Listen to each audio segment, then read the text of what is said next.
Now, before we move on to this week's interview, I'd like to take a moment to give everyone a boost of energy, a renewed sense of fuck yeah. This one especially goes out to all the naysayers, the doomsdayers who shrug when confronted with the concept of actually doing something about the wrong that you see in this world. You're not quite low-life scum, but you sure as shit are assholes. Instead of pulling people away from the fight, get out there yourself. Take all that energy that you expend on telling people it's useless, that they're useless, the fight is useless, and direct it towards making yourself useful. And although I feel that it's always a good time to call people out on their armchair apathy, the recent events in the EU surrounding TTIP offer up a perfect occasion to bring this up. For the past few weeks, literally hundreds of thousands of people, primarily in Germany, have marched in protest against this corporate coup trade deal, TTIP. If you're not familiar with it, think Trans-Pacific Partnership, TPP, but between the EU and the US. And if you're not familiar with the TPP, check out flushthetpp.org, or you can always...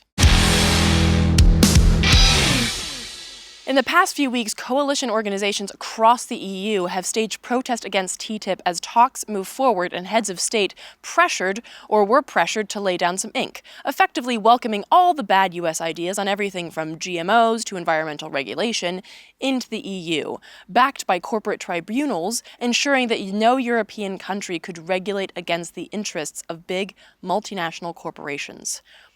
And that pissed people off plenty, even with EU commissioners promising that no trade deal could possibly threaten the EU's far stricter public health and environmental regulations. In fact, lawmakers were already starting to distance themselves from the toxic trade deal when along came the Greenpeace leaks. Last Monday, Greenpeace leaked documents that confirmed many Europeans' fears that TTIP is indeed only concerned with profit. Not at all with people or planet. The leaks also show that Uncle Sam would have the power to strong-arm the EU out of some of those common-sense regulations because money and because America. In that same vein, TTIP threatens to scrap existing regulation, such as the General Exceptions Rule, a 70-year-old regulation that ensures that cross-border trade deals are regulated in a manner that protects human, animal, and plant life, while preventing overconsumption of valuable natural resources. Makes sense. But another minor detail that's missing is the precautionary principle, a uniquely EU common sense regulation, once again, that requires risk analysis and policy intervention to be used in building a framework for environmental protection. In other words, without this precautionary principle, EU will open its borders to hazardous chemicals, GMOs, and really anything else that could damage human, plant, or animal life, while simultaneously resulting in a pretty profit for the asshat tycoons on high. The leaks also contain language such as market access for industrial goods and regulatory cooperation. Those basically translate to shut up, fuck you, import some damn coal, tar sands, methane gas, and oil, and stop complaining. These points and plenty others have only lit an even hotter fire under the already raging protests against TTIP. And following the leaks, French President François Hollande announced that he would reject TTIP as it stands because it goes against essential principles of the French way of life. And to be fair, far be it from me to suggest that you take a president at his word, but also realize that he wouldn't at all be up there saying this shit if it weren't for the tremendous show of people power. As Owen Jones wrote last week in his op-ed piece, European politicians and bureaucrats, quite rightly, would never have imagined that a trade agreement would inspire any interest, let alone mass protests. Symptomatic of their contempt for the people they supposedly exist to serve, the negotiations over the most important aspects of the treaty were conducted in secret. But rather than give up, activists across the continent organized.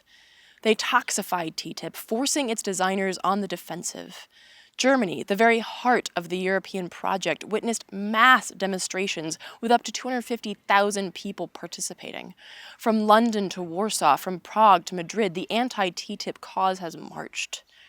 Members of the European Parliament have been subjected to passionate lobbying by angry citizens. Without this popular pressure, TTIP would have received little scrutiny and would surely have passed, with disastrous consequences. But as of right now, TTIP talks are stalled. EU lawmakers continue to shift uncomfortably in their thrones, and the people remain fucking pissed off. And the path from a shoo-in trade deal to a corporate coup on the rocks was certainly not paved by armchair apathetics, waving away resistance. It was paved by fucking hard work and determination, and the road is far from finished. In the coming months, those Europeans who have campaigned against TTIP should surely reach out to their American counterparts. Even if TTIP is defeated, we still live in a world in which major corporations often have greater power than nation states. Only organized movements that cross borders can have any hope of challenging this unaccountable dominance. From tax justice to climate change, the protest never achieves anything brigade have been proved wrong. Here's a potential victory to relish and build on. Couldn't, wouldn't, and didn't say it better myself, Owen, but allow me to expound on this call. Flush the TPP has been a powerful force in the U.S. fight against TPP and indeed other trade deals such as TTIP. And they are currently focused on the lame duck session, i.e. the session of Congress after the November elections, but before the new Congress comes in January. The reason for this is that accountability to voters, even more than usual, is at all-time lows during those few months. Members that are out still have a few months to fuck with things. Those that are in can take solace in knowing that we the people don't care and don't pay any attention after we've been inconvenienced with this whole pesky voting thing, and now need a few months to just rest and recuperate. That plus the fact that we have the memories of advanced Alzheimer's patients when it comes to political track records. So really, any decisions that are made at the beginning of a 2 to certainly 6-year term are unlikely to pose a threat when re-election time comes. So, given this climate of free-for-all governance, proponents of the TPP are way in favor of putting it up for a vote during the lame duck session.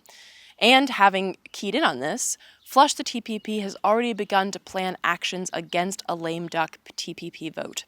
Protests will take place in D.C. and across the country, so in order to stay tuned and get involved, visit flushthetpp.org/nolameduck.